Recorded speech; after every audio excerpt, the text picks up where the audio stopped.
Praise the Lord. आप सबको जय मसीह की। आज का हमारा अध्ययन उत्पत्ति उसका 22 अध्याय, अब्राहम की परीक्षा और विश्वास।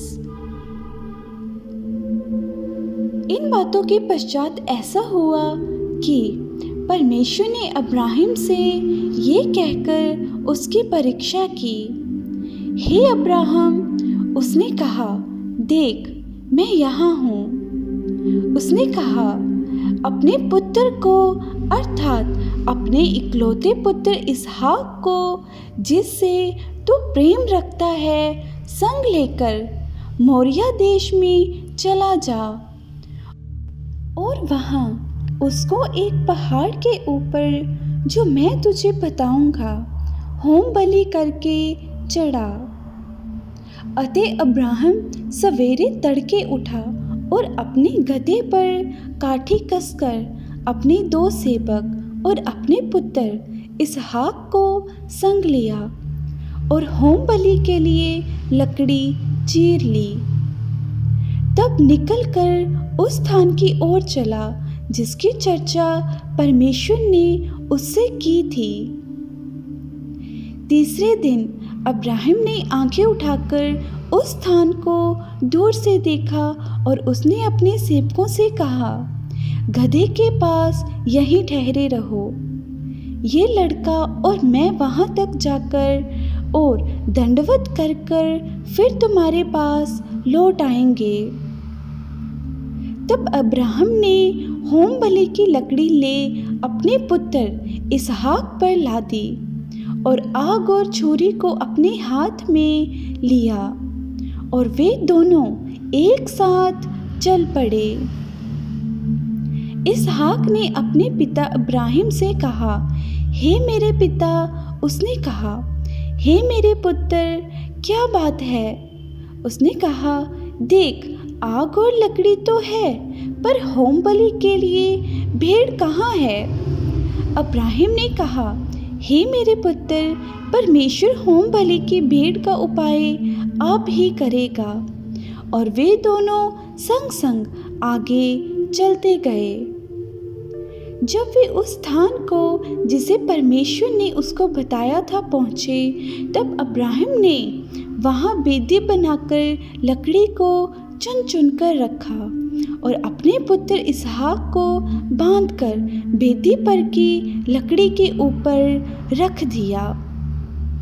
फिर अब्राहम ने हाथ बढ़ाकर छुरी को ले लिया कि अपने पुत्र को बलि करे।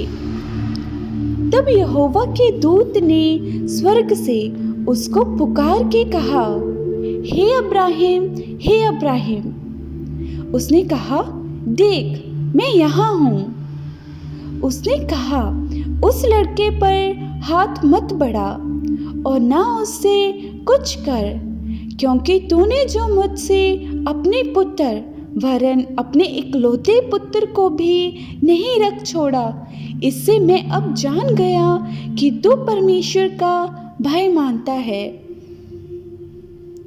तब अब्राहम ने आंखें उठाई और क्या देखा कि उसके पीछे एक मेढ़ा अपने सींगों से एक झाड़ी में फंसा हुआ है।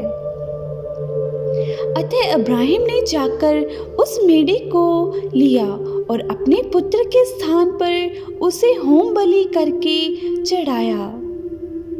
अब्राहम ने उस स्थान का नाम यहोवे यिरे रखा।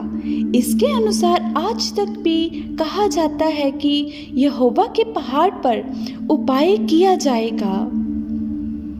फिर यहोवा के दूत ने दूसरी बार स्वर्ग से अब्राहम को पुकार से कहा, यहोवा की ये वाणी है कि मैं अपनी ही ये शब्द खाता हूँ कि तूने जो ये काम किया है कि अपने पुत्र वरन अपने इकलौते पुत्र को भी नहीं रख छोड़ा, इस कारण मैं निश्चय तुझे आशीष दूंगा और निश्चय तेरे वंश को आकाश के तारागण और समुद्र के तीर की बालू के किनकों के समान अनगिनत करूँगा। और तेरा वंश अपने शत्रुओं के नगरों का अधिकारी होगा और पृथ्वी की सारी जातियां अपने को तेरे वंश के कारण धन्य मानेंगी, क्योंकि तूने मेरी बात मानी है। तब अब्राहम अपने सेवकों के पास लौट आया और वे सभी एक साथ वापस लौट गए। ये था अब्राहम की परीक्षा और उसका विश्वास। परमेश्वर के नाम की महिमा युगानुयुग होती रहे। आप सभी सुनने वालों को जय मसीह की।